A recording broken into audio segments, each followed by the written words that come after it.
Hi guys, I'm Nate from Good Mayhem Racing. That's the 4Runner that we're going to race the Baja 1000 in.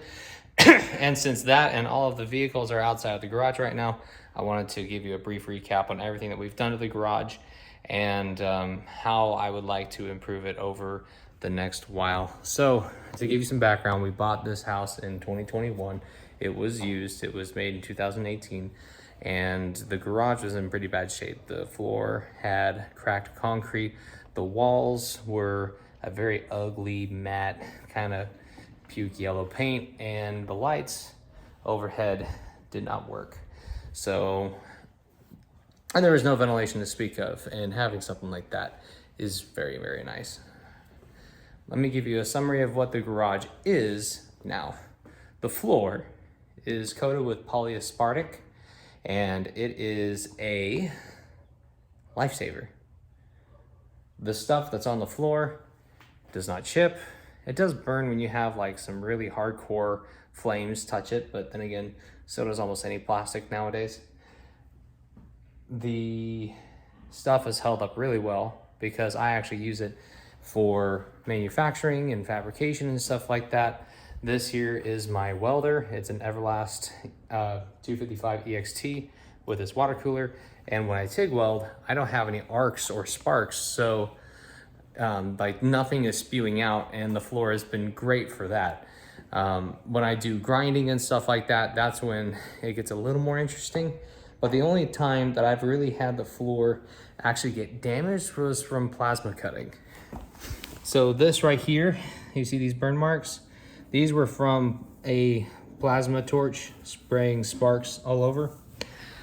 I wouldn't do that in here again, but for grinders, for TIG welding, for just general drilling and cutting and chopping and stuff like that, this floor is fantastic. And the thing that was really nice is that we had a tornado come through our community over the last night, actually. Like, we were trying to get all the cars parked inside, especially the rental, because it's a loaner, right? Want to protect that stuff. And with the torrential downpour and the hail that was coming through, the garage was like drenched. That's in the ground was super wet. However, it was still grippy. The texture was great. I didn't slip. That was a huge benefit and one of the marketing points that this company had for this floor, and it definitely panned out last night. The company that did it was Hello Garage, and they did mine for around $8 a square foot. So from a sheer cost standpoint, getting polyaspartic coated in your garage, it's kind of like epoxy, but better.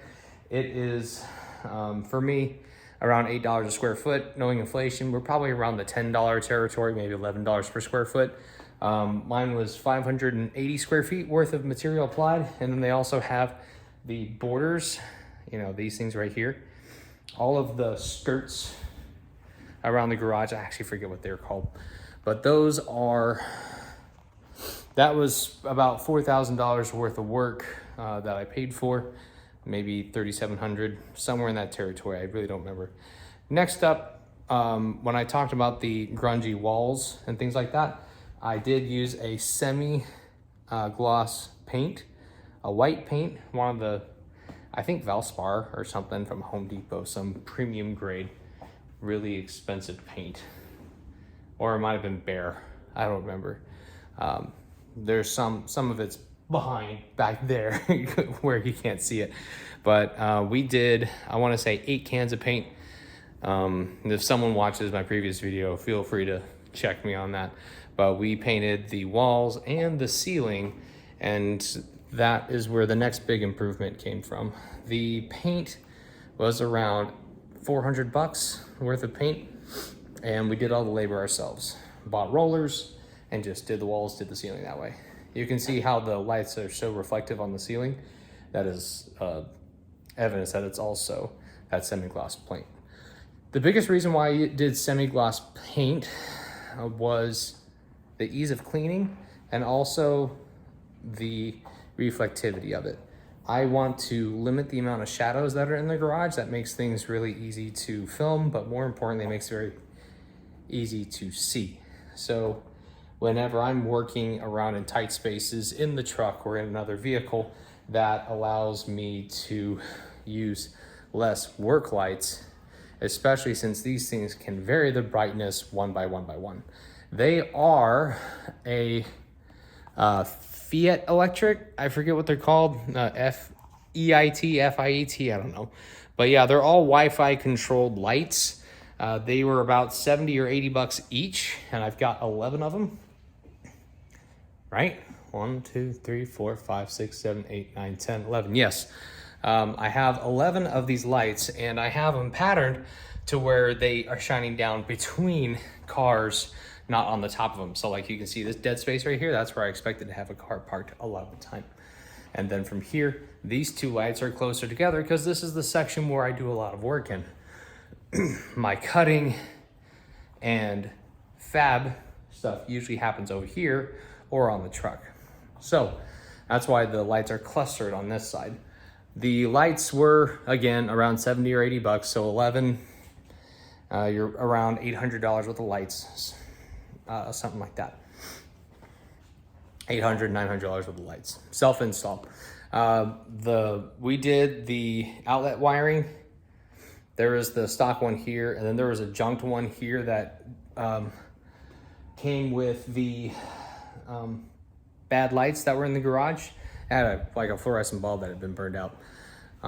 This one was also one of the taps for the fluorescent lights, and we swapped those out too. That was on a 20 amp circuit already, which was really nice. But to do more outlets in the garage, we also needed another 20 amp, and that was moving this happy horse. This outlet here, this is a second 20 amp setup that my dad installed and did a great job. I swapped all of the covers in here for the outlets to metal. That way I would damage them less. This right here is 240 volt, 50 amp for welding. And that has been phenomenal with that 240 volt welder. If you're buying a welding machine and you're trying to do stuff on 110 volt, don't. Go ahead and take the time, pay the electrician, find the right guy to install 220, 240, 250 volt, whatever it is, wiring inside your garage. That way you can actually weld it decently. If that thing wasn't actually playing nicely, I could get no progress done on that truck outside. So the welder or the electric stuff that we did from the light, or no, we already talked about the lights, sorry. For the outlet covers, for doing those outlets, doing the extra 20 amp stuff, and all of the extra wiring that we bought. Wiring is the most expensive thing because I had the wiring for the 240 volt and then also the 110. I have two different grades of wiring. I spent probably around $400 in wiring and in ancillary electric stuff. Hey, check out that logo. Isn't that logo cool? Well, this right here is a motion sensor light. Motion sensor lights at thebottom.com. That was well worth the time. Motion sensor light was like 60 or 70 bucks. I bought two of them, so maybe, 30 or 40 each.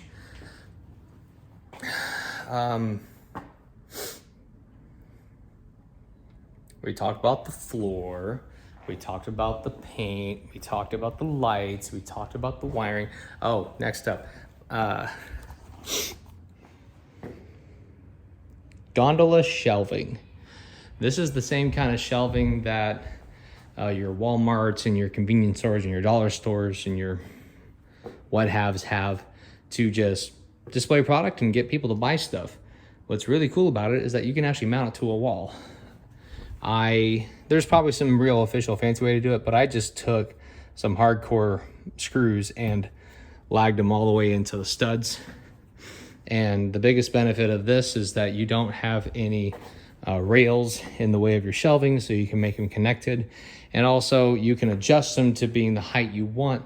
There's little to no commitment here in just being able to lift up a shelf and make it move into a better spot. So you can see how I have these guys spaced a certain way, and then these ones scrunched up so I can put stuff underneath it. I almost put my spare tires under here, but I just got them out of the garage, so I decided not to adjust that side. This side over here, I used to have 2-foot long shelves as the workbench here, but all that really did was just cut floor space to walk over, and these 3-foot long or wide concrete ledges are really annoying. It's barely anything to actually stand on, so I went ahead and replaced the shelves with the shorter, I think 14-inch or 16-inch shelves. I think that's what all these ones are, 14s. And I used that for the workbench. These were tan before. I painted them gray, so you can see the scratches are coming through. Krylon Fusion paint is great. I'm just hard on my equipment. I bought maybe 1 can of paint per shelf, so $8 a can, no, $5 a can, $6 a can, times 8. You're pushing that $40, $50 territory to paint gondola shelves like this, that gray color that I did. The dark gray you see here, that is something they already came with, and gondola shelving is really expensive if you actually buy it. Like a convenience store, when they buy gondola shelves, it's thousands of dollars, and groups like Hello Garage even sell them to improve your garage. I bought this set and this set over here and all the shelves for $480 or something like that.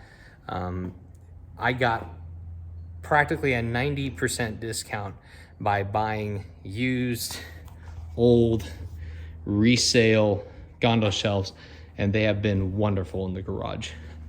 Last but not least, air conditioning. Let's talk AC. This is a Mr. Cool. I think it's the was it 18,000 or 26,000 BTU? I think the 18,000 BTU. I don't remember, but it's the one big enough for. It's like supposed to be 3 times a square foot, right? So if you're 600, yeah, 18,000 BTU air conditioning unit. I bought the kit. I installed it myself.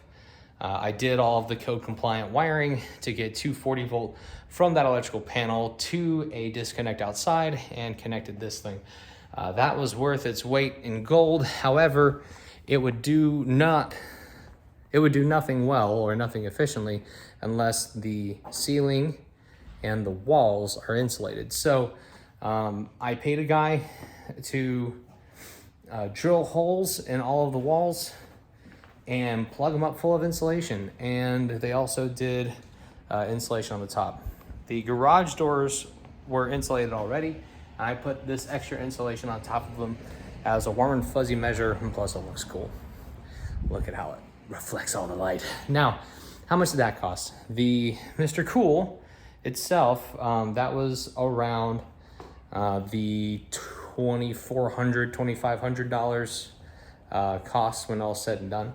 Since I already had the 240 volt wiring for the welder back there, I didn't have to buy a lot of wiring to make this thing successful. However, the insulation cost just as much. It was in that $1,800 to $2,100 territory. So to do air conditioning well, you have to insulate, so that's about $4,000. So the floor $4,000, the air conditioning $4,000, the welder $4,000. You can kind of see a repeating cost in what it took to actually make the garage usable for what I do, and any type of significant project was around $4,000 each. No sponsors or anything like that. This is just an opportunity for my wife and I to love on each other, and the garage is my sanctuary, so this is how we built it. And thank you guys so much for watching. Hopefully that gives you an idea on the kind of costs you would have for yours. Oh, one more thing. Things that I would do to improve. I would like to have the garage doors closer to the ceiling. I would like to get rid of the center rails and put the side mount garage doors on. I think that would be great. It would increase the ceiling of this, and I store nothing up there anyway, so I would like to just store the doors. That would make it really nice. The last thing I would love to do, but the HOA definitely would not allow, is raising the entrance of the garage doors to make it clear more things like camping trailers and stuff like that, but that's unrealistic. At least getting these doors, putting them higher, that's what I would like to do. Otherwise, the other big improvement I would do to the garage is just make it bigger, and you only do that by doing a bigger house. So thank you guys so much for watching. See you out in the desert, if not this garage. And we're gonna be working on some other buddies' rigs soon, so maybe you will. Laters.